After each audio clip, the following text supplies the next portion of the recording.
Assalamualaikum warahmatullahi wabarakatuh. Kembali bertemu dengan Pak Suprono di channel Pak Suprono Belajar Manajemen. Pada kesempatan kali ini kita akan membahas manajemen operasional dengan topik SDM dan desain kerja. Untuk video kali ini supaya tidak terlalu panjang akan kami bagi menjadi dua part. Part pertama dan part kedua.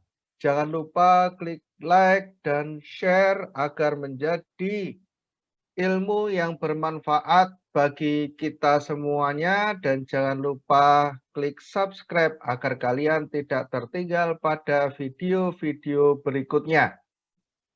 Kita akan membahas tentang Human Resources and Job Design. Di sini Human Resources dan Job Design untuk manajemen operasional. Jadi tujuan strategi sumber daya manusia itu yang pertama adalah untuk mengelola tenaga kerja dan desain-desain kerjanya supaya dapat tercapai efektivitas dan efisiensi. Kemudian yang kedua adalah efisiensi dalam hal sesuai dengan keterbatasan yang ada. Lalu yang ketiga adalah tercapainya quality of work life. Jadi di dalam manajemen operasional itu juga perlu yang namanya mengatur tentang SDM yang bekerja di dalam manajemen operasional. Jadi di sini tujuan mengapa kok manajemen operasional juga harus mengelola sumber daya manusianya? Karena di sini biar tercapai suatu efektivitas dan efisiensi. Jadi memang SDM itu nanti yang mengatur adalah bagian sumber daya manusia, tetapi nanti ketika sumber daya manusia sudah menempatkan orang di bagian manajemen operasional ini juga harus bisa mendesain tenaga kerja yang dikirim oleh bagian SDM untuk dikelola sehingga nantinya itu SDM yang bekerja di manajemen operasional itu bisa tepat dan bisa menghemat anggaran dari manajemen operasional. Yang tentunya di sini yang perlu diperhatikan adalah keterbatasan yang ada pada manajemen operasional. Sehingga nantinya itu dengan manajemen operasional itu juga mengatur SDM-nya, harapannya itu orang yang bekerja di manajemen operasional itu betul-betul bisa memberikan kualitas kerja yang paling baik. Ini. Jadi tidak lalu SDM sudah menentukan orang yang bekerja di situ sudah selesai, tidak, tetapi di situ manajer operasional itu nanti dia juga menata SDM yang bekerja di tempat dia sehingga nanti orang tersebut bekerja dengan maksimal, potensinya bisa keluar semua sehingga harapannya nanti kerjanya bisa menghasilkan kualitas yang paling baik. Nah, people and work system constraint. Nah, di sini nanti desain yang harus dilakukan oleh manajemen operasional ya. Di sini berkaitan dengan strategi produknya dan proses strateginya. Jadi di sini desain yang dibuat oleh manajer operasional nanti memperhatikan produk strateginya itu seperti apa. Jadi orang yang dikirim oleh bagian SDM, orang yang dikirim bagian SDM datang ke bagian operasional. Nah, ini strategi produknya seperti apa? Orang ini nanti itu disesuaikan dengan strategi produk yang ada di sini.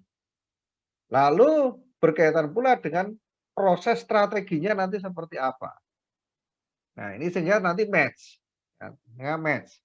Kemudian juga harus di dalam penataan SDM di manajemen operasional nanti juga berhubungan dengan strategi lokasi yang kemarin juga sudah kita bahas dan strategi layout dari manajemen operasional. Nah, ini. Ya, sebagai contoh misalkan perusahaan itu memiliki cabang, ya, memiliki cabang di seluruh Indonesia. Dari Sabang sampai Merauke. Nah, ini. Nah, SDM menentukan orang mengirim ke bagian operasional. Ini adalah ABCDE. ABCDE ini asalnya dari juga Sabang sampai Merauke. Nah, di sini nanti manajer operasional itu menentukan siapa yang berhak bekerja misalkan di daerah Sabang sana. Apakah yang lebih cocok bekerja di sana itu adalah mereka yang asli dari Nanggro Aceh Darussalam atau malah yang dari Jawa. Nah, ini bagian manajer operasional nanti menyesuaikan itu. Termasuk layout-nya. Nah, kan itu. Layout-nya yang dibangun di sana itu seperti apa? Layout-nya seperti apa? Nah, bisa jadi belum tentu yang Nanggro Aceh Darussalam itu pas posisinya bekerja di Aceh itu belum tentu. Bisa jadi malah yang paling efisien orang Jawa yang bekerja di Aceh, malah orang Aceh yang bekerja di Jawa. Ini bisa jadi. Tergantung dari strategi yang dikembangkan oleh manajer operasional. Kemudian di dalam membuat desain dari sumber daya manusia yang bekerja di manajemen operasional, di sini juga memperhatikan schedule. Bisa jadi yang di Aceh itu malah cocoknya bekerja di Jawa. Yang orang Jawa malah bekerjanya di Aceh. Ini bisa jadi karena berhubungan juga dengan schedule. Nah, mana yang lebih tepat? Kadang-kadang di sini juga harus diperhatikan sesuai dengan produk strategi di sini. Produknya ini lebih menekankan kemana? Misalkan lebih menekankan ke kualitas ketelitian, ya, kemudian pada estetik yang ada, ini kan berarti membutuhkan waktu yang lama. Misalkan ini yang seperti ini, misalkan malah orang-orang luar Jawa yang paling bagus. Maka ini nanti ditempatkan orang-orang luar Jawa yang untuk masalah ditempatkan di misalkan yang di Pulau Jawa. Karena misalkan Pulau Jawa adalah membutuhkan kualitas dan desain yang paling maksimal, butuh ketelitian yang maksimal. Sedangkan mungkin yang di luar Pulau Jawa itu butuh kecepatan. Maka nanti ditempatkan orang yang di sana adalah orang yang memiliki kecepatan yang bagus. Nah, di dalam desain tenaga kerja itu nanti juga harus memperhatikan individual difference, yaitu perbedaan-perbedaan individu, karakter-karakter khas dari individu ini harus diperhatikan. Nah, tadi contohnya misalkan ada karakter individu yang butuh ketelitian yang tinggi, sehingga kalau mungkin kerja di tempat yang butuh waktu yang cepat itu kesannya lambat. Nah, ini harus diperhatikan seperti itu. Perencanaan tenaga kerja atau kebijakan stability. Nah, di dalam perencanaan tenaga kerja yang bekerja di manajemen operasional, di sini ini harus mengikuti permintaan. Jadi kita di dalam manajemen operasional itu berbeda dengan tenaga kerja yang bekerja di administrasi itu berbeda. Karena apa? Tenaga kerja yang bekerja di manajemen operasional ini nanti hubungannya dengan biaya. Biaya produksi. Biaya yang harus dikeluarkan perusahaan yang nantinya itu mempengaruhi harga. Maka di dalam manajemen operasional, di sini penempatan tenaga kerja ini harus mengikuti permintaan. Permintaan barang seperti apa? Maka tenaga kerja ditambah atau dikurangi itu mengikuti permintaan produk. Jadi tidak berbeda dengan bagian-bagian yang lain. Kalau bagian manajemen operasional itu jumlah tenaga kerja itu berdasarkan permintaan barang yang ada dan di situ tidak boleh lebih, tidak boleh kurang. Karena kalau terlalu lebih ini over budget. Makanya ini berbeda dengan bagian yang lain. Biaya yang muncul, nah ini biaya yang muncul ini nanti ini ada hiring, kemudian ada unemployment assurance, kemudian ada labor wage premium. Nah, ini biaya-biaya ini antara lain. Ini salah satu contoh antara lain biaya-biaya yang muncul dengan adanya tenaga kerja di bagian operasional. Masih ada banyak lagi biaya yang mungkin muncul di dalam manajemen operasional adanya tenaga kerja tersebut. Ya, termasuk ada overtime. Ini harus perlu diperhatikan. Karena nanti penggajian di manajemen operasional itu ada yang berbeda dengan penggajian di bagian yang lain. Jadi ada yang penggajiannya di manajemen operasional itu digaji berdasarkan jumlah barang yang dihasilkan. Ini jadi agak berbeda dengan bagian yang lain. Kemudian mempertahankan jumlah tenaga kerja. Di sini membangun tenaga kerja yang terdidik. Biaya yang muncul, tenaga kerja akan menganggur jika permintaan produk turun. Permintaan tidak dapat dipenuhi jika permintaan meningkat melebihi kapasitas tenaga kerja. Nah, jadi tenaga kerja yang bekerja di manajemen operasional itu nanti ada yang istilahnya tenaga kerja yang terdidik, ada tenaga kerja yang terlatih. Ada tenaga kerja terdidik, ada tenaga kerja yang terlatih, ada tenaga kerja yang tidak terdidik dan tidak terlatih.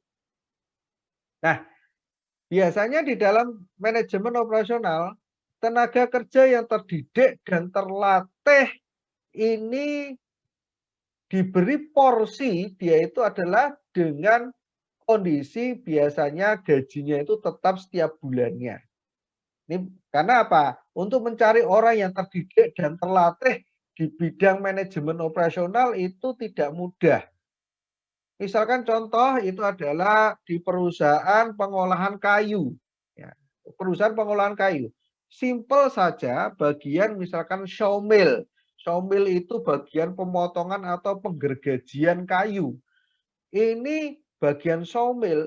Ini ada ahlinya, ada tenaga terdidiknya. Nah, di sini ini orang yang ahli sawmill itu berbeda dengan orang yang dia cuma tahu cara menggunakan gergaji. Ini berbeda. Nah, orang-orang yang ahli dan terdidik seperti ini biasanya digaji bulanan. Maka ketika perusahaan itu memperoleh order, ini memperhatikan jumlah tenaga kerja yang terdidik dan terlatih ini.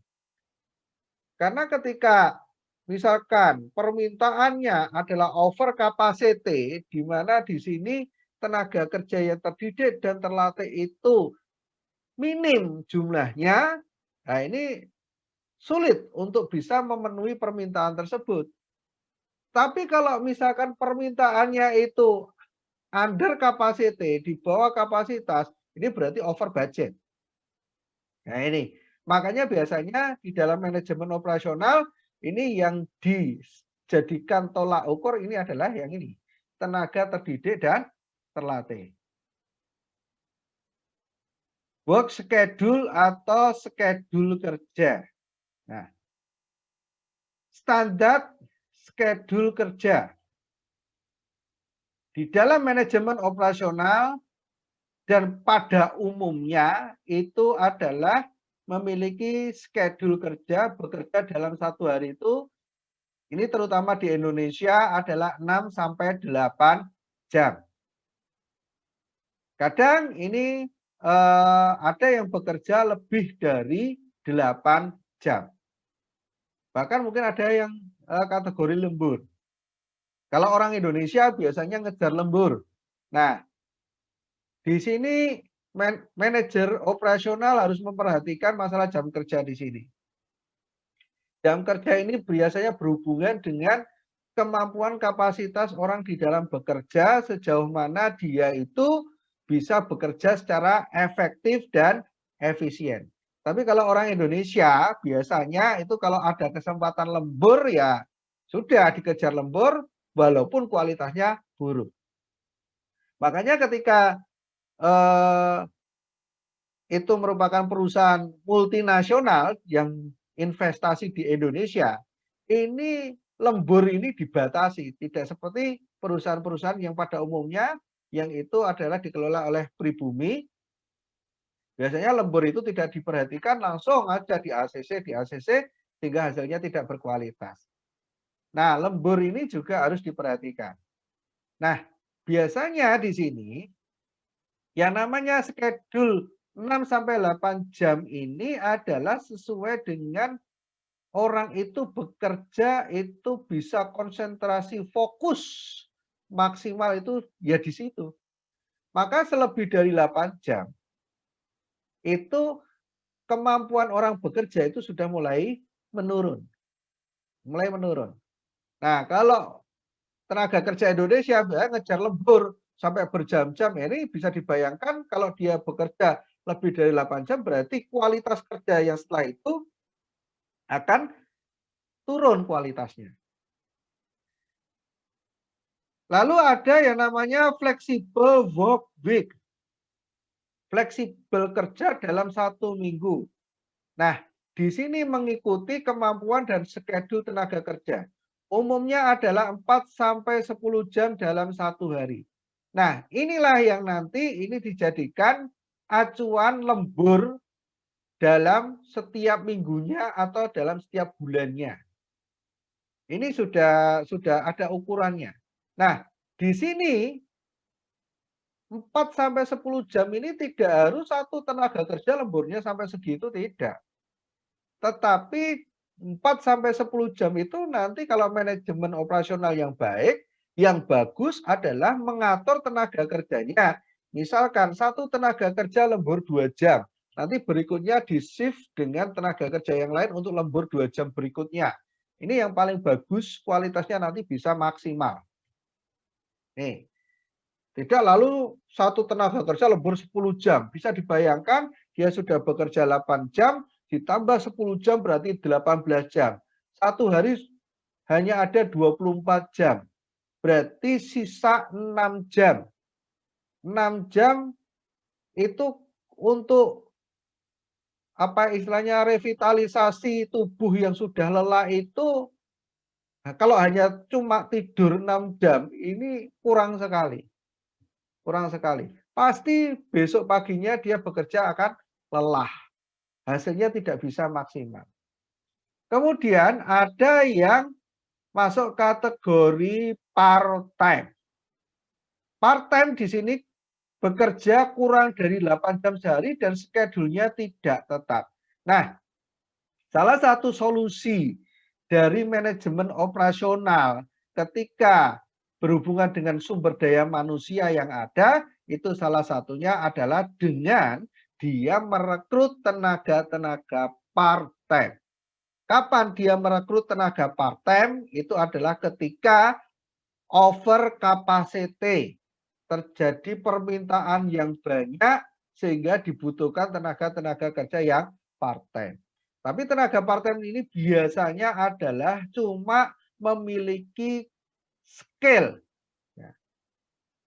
hanya memiliki pengalaman bekerja di bidang itu. Belum tentu terdidik, belum tentu terlatih. Jadi di sini hanya tujuannya supaya produksi itu bisa selesai sesuai tepat pada waktunya. Job classification and work rule. Klasifikasi kerja dan rule kerja. Nah, spesifikasi. Di dalam menspesifikasi tenaga kerja yang bekerja di manajemen operasional, di sini muncul pertanyaan, siapa yang dapat melakukan apa? Jadi nanti manajer operasional ini misalkan dihadapkan dari manajer SDM, ini ada A dan B ya. Ada A dan B, misalkan sama-sama dia tenaga kerja terdidik, sama-sama terdidik, misalkan dengan spesifikasi misalkan itu di situ sama-sama misalkan lulusan sarjana ekonomi misalkan. Sama-sama mengambil konsentrasi manajemen operasional. Nah, di sini manajer operasional itu nanti harus menspesifikasikan lagi antara A dan B yang sama-sama sarjana ekonomi. Digali lagi kemampuan apa lagi yang dimiliki oleh mereka berdua, nanti ditempatkan sesuai dengan kemampuan dia. Misalkan ternyata yang satu itu memiliki keahlian di supply chain, yang satunya itu memiliki keahlian khusus misalkan di packing. Nah, ini harus ditempatkan, jangan sampai yang supply chain ditempatkan di packing, yang ahli packing ditempatkan di supply chain. Kemudian nanti manajer operasional itu juga menentukan kapan mereka dapat melakukannya. Nah, kalau misalkan ini roda kegiatan operasional ini baru sampai ke tahap pembahanan, baru sampai tahap awal, belum sampai pada tahap finishing. Ya, misalkan di sini ada tenaga kerja baru tadi ya, yang sama-sama sarjana ekonomi, yang satunya ahli supply chain, yang satunya ahli dalam packaging. Ya. Nah, ini baru di tahap awal, maka kalau misalkan disuruh masuk kerja, maka sebaiknya yang masuk kerja dahuluan karena ini masih pembahanan ya, yang ahli supply chain tadi. Sedangkan yang satunya yang ahli packaging, ini masuknya misalkan di situ dihitung nanti finishing itu sekitar 2 hari ya. Ini yang satunya disuruh masuk 2 hari lagi. Ini adalah dalam mengatur kapan mereka dapat melakukan kerja tersebut. Contohnya seperti itu. Kemudian dalam kondisi seperti apa mereka dapat mengerjakan. Nah, kondisi kerja dalam masing-masing keahlian itu belum tentu sama. Belum tentu sama, tergantung tadi yang di awal adalah desain produknya. Ini juga akan berhubungan dengan kondisi kerja. Nah, ini tidak bisa dipukul sama antara kondisi kerja yang satu dengan yang lainnya. Ya, saya ambil contoh tadi misalkan tadi perusahaan mebel. Mau dikondisikan sama, misalkan semua pakai ruangan ber-AC. Nah, untuk yang bagian somil ya kasihan kalau pakai ruangan yang ber-AC. Bukannya nyaman, tapi itu malah merusak kesehatan. Makanya biasanya bagian somil itu tidak ada istilahnya itu kayak AC itu tidak ada. Kipas saja minim karena nanti hubungannya dengan serbuk gergaji itu yang sangat berbahaya kalau sampai terbang kemana-mana. Nah ini. Kemudian dalam job klasifikasi ini juga harus diperhatikan sering menghasilkan tekanan pada serikat pekerja. Nah, kenapa kok muncul tekanan pada serikat pekerja. Serikat pekerja itu adalah organisasi yang mengakomodasi kepentingan-kepentingan tenaga kerja.